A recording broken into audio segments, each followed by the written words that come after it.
نحمده ونصلي على رسوله الكريم اما بعد فاعوذ بالله من الشيطان الرجيم بسم الله الرحمن الرحيم من بعد وصية يوصي بها أو دين صدق اللہ العظیم۔ میرے محترم بزرگوں، عزیز دوستوں اور بھائیوں، یہ سورہ نساء کی وراثت سے متعلق ایک طویل آیت کا ٹکڑا ہے۔ اللہ تبارک و تعالیٰ نے اس آیت کریمہ کے اندر وراثت سے متعلق کسی شخص کے انتقال ہونے کے بعد اس کے ترکہ یعنی چھوڑے ہوئے مال سے متعلق کچھ حقوق اور احکام ذکر فرمائے۔ مفسرین نے اس آیت کے شان نزول کے اندر ایک واقعہ لکھا ہے کہ ایک حدیث کے اندر ہے، عن جابر بن عبد اللہ رضی اللہ تعالی عنہ قال خرجنا مع رسول اللہ صلی اللہ علیہ وسلم حتى جئنا امرأة من الانصار في الاسواف فجاءت المرأة بابنتين لها فقالت يا رسول الله صلى الله عليه وسلم هاتان بنتا ثابت بن قيس قتل معك يوم احد وقد استفى عمهما مالهما وميراثهما كله ولم يدع مالا الا اخذه فما ترى يا رسول الله صلى الله عليه وسلم فوالله لا تنكحان ابدا الا ولهما مال فقال رسول الله صلى الله عليه وسلم يقضي الله في ذلك وقال نزل سورة النساء يوصيكم الله في اولادكم الى اخر الآية فقال رسول الله صلى الله عليه وسلم ادعوا لي المرأة وصاحبها فقال لعمهما اعطيهما الثلثين واعطي امهما الثمن وما بقي لك رواہ ابو داؤد والترمذی۔ حضرت جابر رضی اللہ تعالیٰ عنہ فرماتے ہیں، ایک مرتبہ ہم حضرت صلی اللہ علیہ وسلم کے ہمراہ باہر نکلے، اتنے میں ہمارا گزر اسواف میں ایک انصاری عورت پر ہوا۔ وہ عورت اپنے 2 لڑکیوں کو لے کر آئی اور کہنے لگی، اے اللہ کے رسول صلی اللہ علیہ وسلم، یہ دونوں لڑکیاں ثابت ابن قیس میرے شوہر کی ہیں جو آپ کے ساتھ غزوہ احد میں شہید ہو گئے تھے۔ ان لڑکیوں کے چچا آ کر پورے مال، ان کی پوری وراثت پر خود قابض ہو گئے اور ان بچیوں کے واسطے کچھ بھی باقی نہیں رہا۔ اس معاملے میں آپ علیہ الصلوۃ والسلام کیا فرماتے ہیں؟ خدا کی قسم، اگر ان لڑکیوں کے پاس مال نہ ہوگا تو کوئی شخص ان کو نکاح میں رکھنے کے لیے بھی تیار نہ ہوگا۔ رسول اللہ صلی اللہ علیہ وسلم نے یہ سن کر فرمایا، اللہ تعالیٰ تیرے حق میں فیصلہ فرمائے گا، یعنی قرآن کریم میں کوئی آیت نازل ہوگی۔ پھر حضرت جابر فرماتے ہیں، جب سورہ نساء کی یہ آیت یوصیکم اللہ فی اولادکم نازل ہوئی تو رسول اللہ صلی اللہ علیہ وسلم نے فرمایا، اس عورت کو اور اس کے دیور کو لڑکیوں کے وہ چچا جس نے سارا مال پر قبضہ کر لیا تھا بلاؤ۔ آپ نے ان لڑکیوں کے چچا سے فرمایا، ان لڑکیوں کو کل مال کا 2/3 حصہ دے دو اور ان کی ماں کو 8واں حصہ دے دو، اور جو کچھ بچے وہ تم خود رکھ لو۔ اس میں حضرت صلی اللہ علیہ وسلم نے قرآن کریم کی اس آیت کے روح سے لڑکیوں کا حصہ، بیوہ بیوی کا حصہ اور چچا کا حصہ مکمل طور پر وضاحت کے ساتھ فرمایا ہے۔ تو قرآن کریم کی اس آیت کے آخر میں یہ بتایا،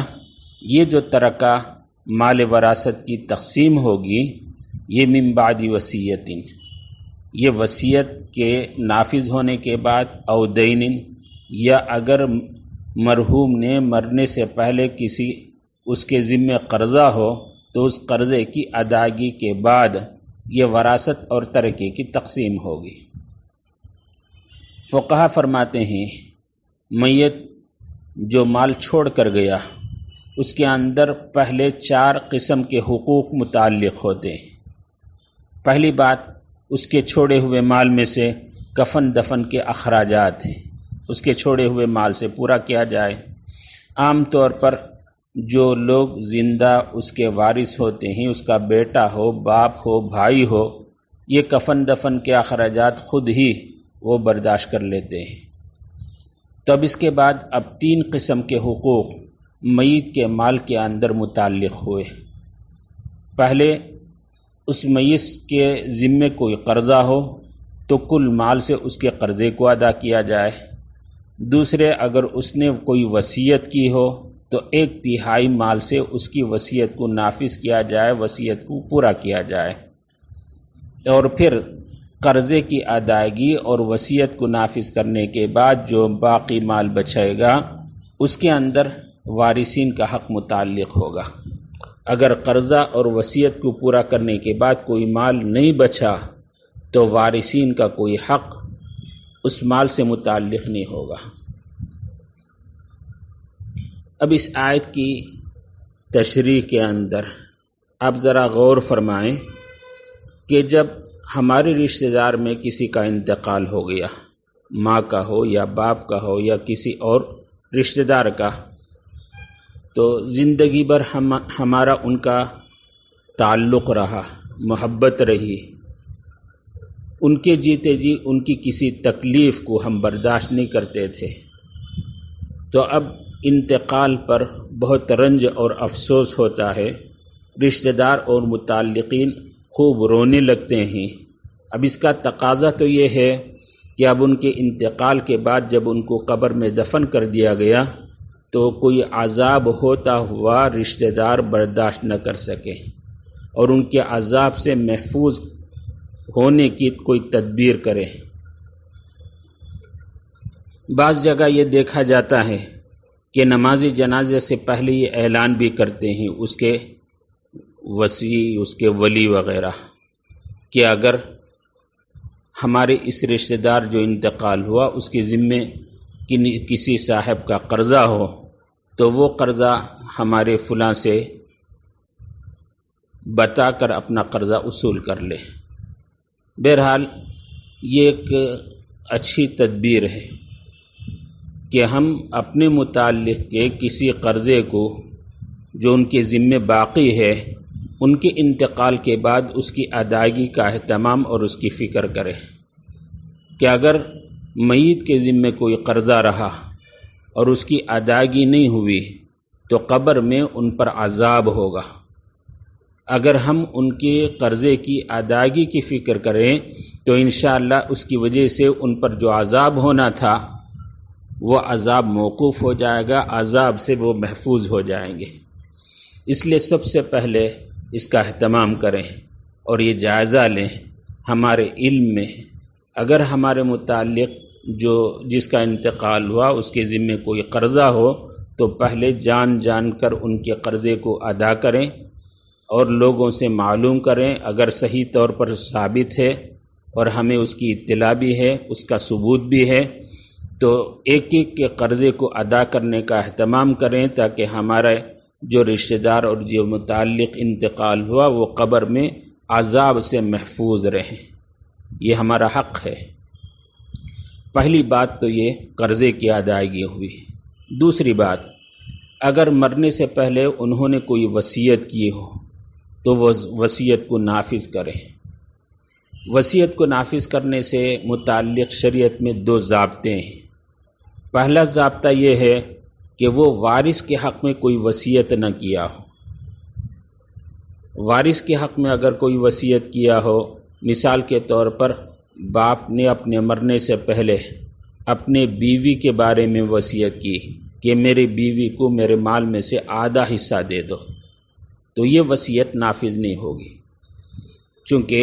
ایک حدیث میں ہے، حجۃ الوداع میں آپ علیہ الصلوۃ والسلام نے لوگوں کے سامنے خطبہ دیتے ہوئے فرمایا، ان اللہ قد اعطى كل ذی حق حقہ فلا وصیۃ لوارث۔ مشکاۃ شریف میں صفحہ 265 کے اندر یہ حدیث موجود ہے۔ فرماتے ہیں آپ علیہ الصلوۃ والسلام،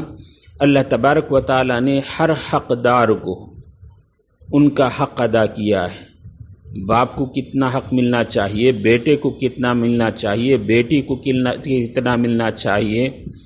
اور اسے بیوی کو یا بیوی اگر انتقال ہو گیا تو شوہر کو کتنا مال ملنا چاہیے، اگر اس کے اولاد نہ ہو تو بھائیوں کو یا چچا کو کتنا حق ملنا چاہیے، جی یہ تمام تفصیل اللہ تبارک و تعالیٰ نے بتا دی ہے۔ لہٰذا جب وارثین کا حق خود اللہ تعالیٰ نے مقرر کر دیا تو فلا وصیت لوارث، تو اب وارث کے حق میں کوئی وصیت نہیں نافذ ہوگی، وصیت کو پورا نہیں کیا جائے گا۔ ایک دوسری بات، دوسرا ضابطہ یہ، وصیت میں 1/3 1/3 کے اندر ہی اعتبار ہوگا۔ اگر مرنے والا آدھا مال یا پورا مال یا 2/3 مال کی وصیت کرے تو یہ وصیت نافذ نہیں ہوگی۔ تو اس سلسلے میں ایک حدیث ہے، حضرت سعد بن ابی وقاص رضی اللہ تعالیٰ عنہ فرماتے ہیں، مرضت عام الفتح مرضا اشفیت علی الموت فاتانی رسول اللہ صلی اللہ علیہ وسلم یعودنی فقلت یا رسول اللہ صلی اللہ علیہ وسلم ان لی مالا کثیرا ولیس بمالی کلہ قال لا قلت فثلثی قال لا قلت فالشطر قال لا قلت فالثلث قال الثلث والثلث كثير ان نظر ورثك اغنياء خير من ان تذرهم عالة يتكففون الناس، رواہ البخاری والمسلم۔ فرماتے ہیں حضرت سعد بن ابی وقاص رضی اللہ تعالیٰ عنہ، جب میں بیمار ہوا اور اتنی سخت بیماری کہ مجھے موت کا اندیشہ بلکہ موت کا یقین ہوا، تو آپ علیہ الصلوۃ والسلام میری اس حالت میں میری عیادت کے لیے تشریف لائے۔ تو ویسے وقت میں نے آپ علیہ الصلوۃ والسلام سے یہ مسئلہ پوچھا، اے اللہ کے رسول صلی اللہ علیہ وسلم، میرے پاس بہت مال ہے اور میرے اولاد یا وارثین میں سے صرف میری ایک بیٹی ہے، کیا میں اپنے پورے مال کی وصیت کر دوں کہ غربا میں ان کو تقسیم کیا جائے؟ تو آپ علیہ الصلوۃ والسلام نے فرمایا نہیں۔ تو پھر میں نے دوسرا سوال کیا میں 2/3 2/3 مال کی وصیت کروں؟ تو آپ نے پھر فرمایا نہیں۔ پھر میں نے تیسرا سوال کیا میں آدھے مال کی وصیت کر سکتا ہوں؟ تو آپ نے اس پر بھی انکار کیا۔ پھر میں نے آگے سوال کیا میں 1/3 مال کی وصیت کر سکتا ہوں؟ تو اللہ کے رسول صلی اللہ علیہ وسلم نے فرمایا ہاں تم 1/3 مال کی وصیت کر سکتے ہو، 1/3 بھی زیادہ ہے۔ اس کے بعد آپ نے فرمایا کہ تم دنیا سے جاتے ہوئے اپنے اہل و عیال کو مالدار اور لوگوں سے مستغنی اور بے نیاز چھوڑ کر جاؤ، تو یہ زیادہ بہتر ہے اس بات سے کہ پورے مال کو وصیت کرنے کے بعد اپنے وارثین کو فقیر محتاج لوگوں کے سامنے ہاتھ پھیلایا ہوا چھوڑ کر جاؤ، اس سے یہ بہتر ہے کہ کچھ مال وارثین کے حق میں چھوڑ کر جاؤ۔ یہ مشکات شریف میں بھی یہ حدیث موجود ہے صفحہ 265 کے اندر۔ تو اسے یہ ضابطہ نکلا کہ اگر وصیت کرنے والا 1/3 تک وصیت کرے تو اسے نافذ کیا جا سکتا ہے، اگر 1/3 سے زیادہ وصیت کرے یا اپنے وارثین میں سے کسی وارث کے حق میں وصیت کرے تو اس سلسلے میں ایک تیسرا ضابطہ یہ ہے، اگر ان کے دیگر وارثین اس پر راضی ہوں، دل سے اس پر خوشی سے آمادہ ہوں کہ ہمارے باپ نے یا ہمارے فلاں مرحوم نے جو وصیت کی، چاہے وہ 1/3 سے زائد ہو یا وارث کے حق میں وصیت کی ہو، ہم اسے نافذ کرتے ہیں، ہم اسے قبول کرتے ہیں، ہم اس پر دل و جان سے راضی ہیں، اور ان کے وارثین میں سے کوئی نابالغ اولاد نہ ہو، تو اب ان کو حق ہے کہ اپنا حق چھوڑ کر اپنے مرحوم والد یا اپنے متعلقین کی اس وصیت کو پورا کرے۔ لیکن ان کے وارثین میں کوئی نابالغ ہے تو نابالغ کی رضامندی کا کوئی اعتبار نہیں، بلکہ وہ وصیت کو جو غیر وارث کے یا 1/3 مال سے زیادہ کی وصیت کی ہے، اس وصیت کو نافذ نہیں کیا جائے گا۔ وصیت سے متعلق ایک دوسرا اور حکم اور ضابطہ سمجھے، اگر مرنے والے نے آخر میں کچھ اس کے ذمے عبادات تھی چھوڑ گئی مرض الوفات کے ایام کے اندر، یا ہم جانتے بھی ہیں کہ کچھ نمازیں اس کے ذمے تھی مرض الوفات میں وہ قضا ہو گئی، ہوش و حواس کی حالت میں تھا، نماز نہیں پڑھا، یا کچھ روزے اس کے ذمے تھے، روزے نہیں رکھا، یا اس کے ذمے حج تھے آخر ایام میں، وہ حج کی استطاعت، راستہ چلنے کی طاقت نہ رکھ سکا، اگرچہ مال اس کے پاس تھا، تو آخر میں اگر اس نے یہ وصیت کر دی کہ میرے ذمے جو حج یا جو جتنے روزے یا جو میرے ذمے نمازیں قضا ہو گئیں ان کا فدیہ ادا کر دو، تو یہ بھی وصیت کے حکم میں ہے، اس کو بھی پورا کرنا 1/3 مال کے اندر ضروری ہے۔ اگر یہ فدیہ 1/3 مال کے اندر ادا ہو رہا ہو تو وہ فدیہ کو ادا کر کے یہ وصیت کو پورا کرنا ضروری ہوگا۔ اگر 1/3 سے زائد ہو اور وارثین بخوشی اسے ادا کریں، یا کوئی ایک بیٹا یا اس کا کوئی ایک وارث خود اپنی جانب سے ذمہ لے کر اسے ادا کرے تو فبیہا، بہت اچھا، کہ اس فدیے کے ادا کرنے کی وجہ سے میت کے ذمے جو نمازیں یا روزے قضا ہو گئے تھے وہ اس کا متبادل ہو جائے، اور اللہ تبارک و تعالیٰ اسے مواخذہ نہ کریں، قبر میں اس کی عذاب جو نماز چھوڑنے کی وجہ سے یا روزہ نہ رکھنے کی وجہ سے جو عذاب ہونا تھا، یہ مال کا فدیہ ادا کرنے کی وجہ سے اللہ کی ذات سے امید ہے کہ اللہ تبارک و تعالیٰ یہ فدیے کو قبول فرما لے، اور جو نمازیں یا روزہ قضا ہو گئی تھی اسے معاف فرما دے، اور آخرت میں اسے قبر میں اسے مواخذہ اور عذاب نہ ہو۔ اس سلسلے کا ایک مسئلہ یہ ہے، ایک نماز اگر اس کی قضا ہو گئی تو ایک نماز کا فدیہ ایک صدقۃ الفطر کی مقدار ہے۔ ایک صدقۃ الفطر کی مقدار کا مطلب 2.25 سیر گھیوں کی قیمت، آج کل کے حساب سے 2.25 سیر گھیوں کی قیمت 60 روپے یا 65 روپے ہوگی، تو جتنی نمازیں اس نے چھوڑی ہیں ہر نماز کے بدلے میں ایک فدیہ یعنی 60 یا 65 روپے، ایک دن کی 6 نمازیں ہوئی، 5 تو فرض نمازیں ہوئی اور ایک واجب الوتر کی۔ واجب الوتر کی نماز اگر چھوڑ دیا تو اس کا بھی فدیہ دینا ہوگا، تو اس اعتبار سے 5 فرض نمازیں اور ایک واجب الوتر کی، ایک دن کی 6 نمازوں کی قضا کا فدیہ، یہ حساب کر کے ادا کریں، تو ایک نماز کا 65 روپے حساب کر لیں، حساب لگائیں تو 6 نمازوں کا کتنا ہوگا اور کتنی نمازیں اس نے چھوڑی ہیں، اور وہ حساب لگا کر اس کا فدیہ کسی غریب کو، مسکین کو مال کی شکل میں ادا کر دے۔ ایسے انہوں نے کوئی روزے جو اپنے ذمے تھے چھوڑ دیے، قضا کر دیے، وہ نہیں ادا کر سکے، تو وہ روزوں کا حساب بھی اسی فدیے کے اعتبار سے ایک روزے کا ایک صدقۃ الفطر کی مقدار یعنی 65 روپے، جو یا کم و بیش جتنا بھی ہو آج کل کا حساب لگا کر معلوم کر کے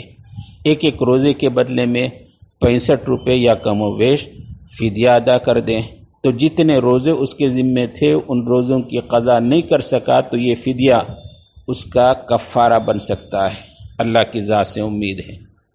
اگر میت نے وصیت کی ہو تو یہ نماز روزوں کی بھی قضا کرنے کا فدیہ ادا کرنا ہوگا۔ ایسے ہی اگر اس نے حج نہیں کی، حج کے بارے میں وصیت کی، اگر اس کے پاس مال ہے ترکے کے اندر، وہ مال سے حج کی فرضیت جو اس کے ذمے قضا ہو گئی تھی اس کو بھی پورا کیا جائے،